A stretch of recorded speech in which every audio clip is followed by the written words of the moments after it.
ભુજની જામા મસ્જિદના મૂળ સ્વરૂપને લઈને ચાલી રહેલા વિવાદમાં રાજ્યના આરોગ્ય મંત્રી પ્રફુલ પાનસેરિયાનું મહત્વનું નિવેદન સામે આવ્યું છે।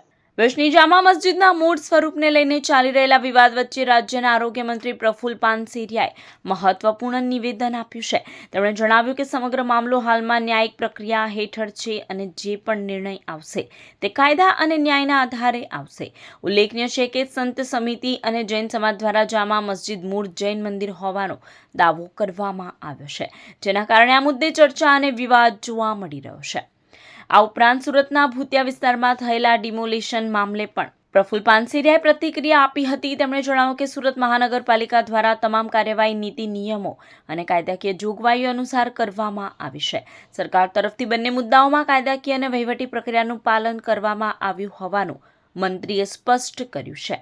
એક વધુ પ્રશ્ન છે, સુરત અને બરોડામાં ડિમોલેશન જે સરકારને જાણ વગર કરવામાં આવ્યું, એમાં તમારું શું? જે ડિમોલેશન એ એક જે તે પ્રાઇવેટ તો ન કહી શકે પણ સંસ્થા છે।